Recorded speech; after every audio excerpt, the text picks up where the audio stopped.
La première véritable grande percée du sommet du G7 pour l'Ukraine. Les pays du G7 et les États-Unis sont convenus de délivrer des licences permettant de produire en Ukraine non seulement des systèmes de défense aérienne occidentaux, mais aussi des armes à longue portée, notamment des missiles balistiques.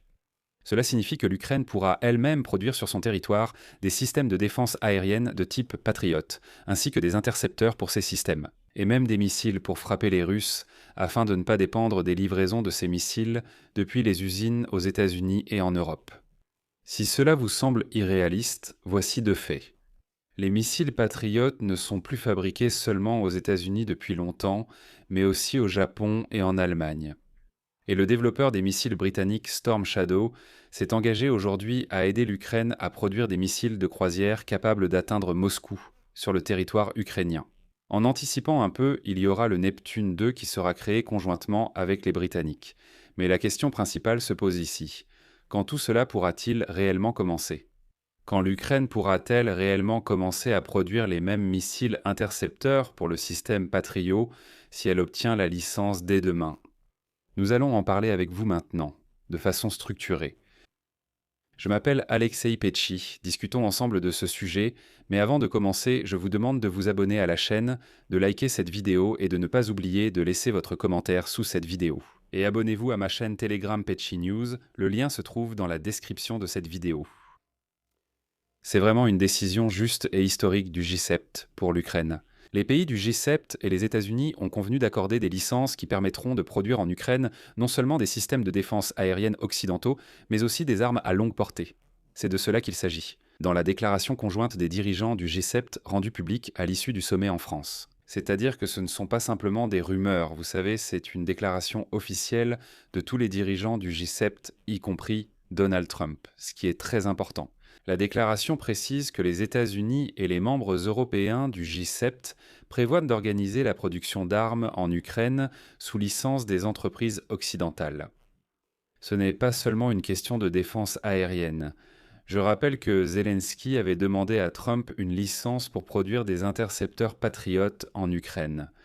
Selon une source diplomatique en marge du sommet du G7 en France, l'Ukraine pourra également produire des moyens de frappe à longue portée, en particulier des missiles longue portée. De plus, dans une déclaration conjointe, les dirigeants du G7 ont confirmé leur intention d'augmenter les livraisons de systèmes de défense aérienne Patriot, Iris-T, NASAMS, etc., ainsi que des missiles intercepteurs pour ces systèmes, comme le PAC-3, ainsi que des moyens de frappe à longue portée, c'est-à-dire des missiles longue portée, et d'autres armements pour la défense de l'Ukraine. Et ici, il faut rendre hommage aux Européens. Ils ont vraiment fait un grand bond en avant, il me semble, sur cette question. Le chancelier allemand Friedrich Merz a affirmé que les Européens transmettraient d'abord leur licence aux Ukrainiens, pour montrer aux Américains qu'ils prennent l'initiative. Et si les Américains restent tout de même inquiets, il a été annoncé que les entreprises américaines pourront transférer les licences correspondantes aux fabricants européens, et ce seront eux qui organiseront ensuite la production en Ukraine. Autrement dit, l'Ukraine produira des armes américaines, mais sous la garantie des Européens. Et aujourd'hui, Donald Trump a déjà déclaré que oui, ils envisageraient un tel schéma et qu'ils seraient prêts à fournir directement des missiles. D'ailleurs, ce n'est déjà plus dans le cadre du programme Purell. Et Trump a déclaré qu'ils étaient prêts à transférer directement à l'Ukraine des missiles à longue portée, ainsi qu'à accorder des licences pour la production de missiles intercepteurs. Лицензии на производство ракет-перехватчиков для системы Patriot. Merz estime que les volumes actuels d'armement sont insuffisants et que l'octroi de licences accélérera la production des équipements nécessaires. Et le début de la production par l'Ukraine d'armes occidentales pour ses propres besoins, c'est en fait la solution idéale. Et Donald Trump a accepté cela. Je rappelle qu'au sommet du G7, les partenaires ont discuté du renforcement de la défense antiaérienne ukrainienne et du soutien à la production nationale d'armement. Производства оружия. Les priorités incluaient le développement des capacités de longue portée de l'Ukraine. Volodymyr Zelensky a déclaré que la question principale, avec Donald Trump, concernait la licence pour produire des missiles intercepteurs Patriot. Après plus d'une heure de négociations, les équipes de Donald Trump et Volodymyr Zelensky ont travaillé sur les détails et se sont revues aujourd'hui. Cela montre que ce processus n'était pas seulement des paroles, mais qu'il s'agissait vraiment d'une discussion concrète. Finalement, une déclaration commune des dirigeants du G7 dans laquelle cela est désormais officiellement inscrit.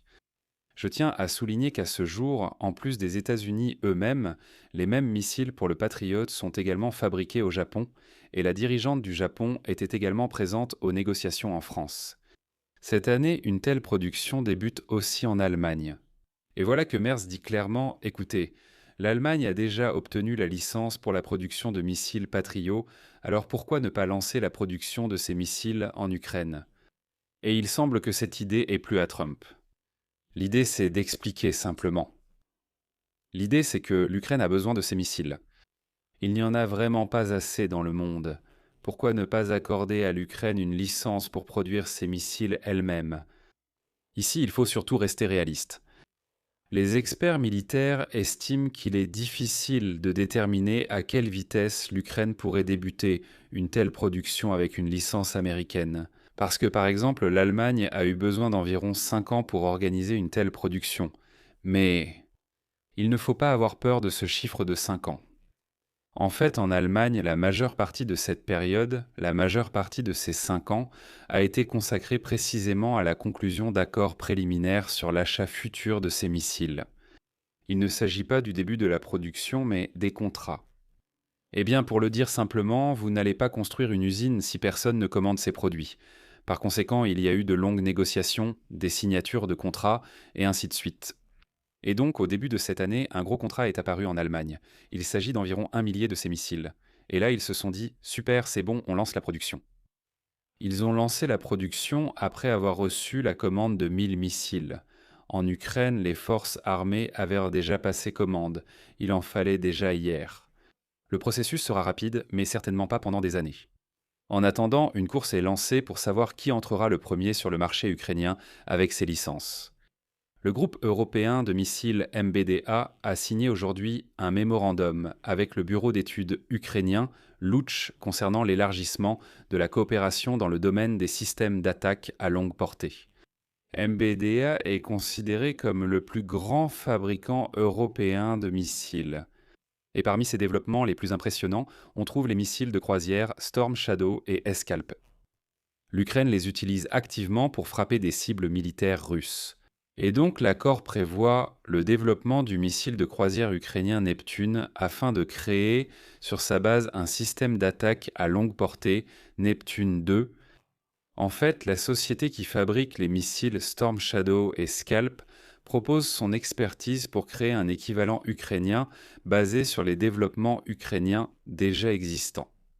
Et ici, je tiens à souligner que le bureau d'études d'État Luch modernise les missiles de croisière du complexe Neptune.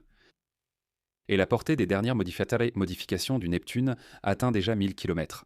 Avec les Européens, comme vous pouvez le comprendre, il est possible d'atteindre des distances encore plus grandes. Et ce qui est important, c'est que personne ne contrôlera où il est possible ou non de frapper avec un tel missile. Autrement dit, il sera possible de frapper partout en Russie et aucun partenaire occidental ne nous limitera à ce sujet. Je m'arrête ici, laissez votre avis et vos conclusions en commentaire.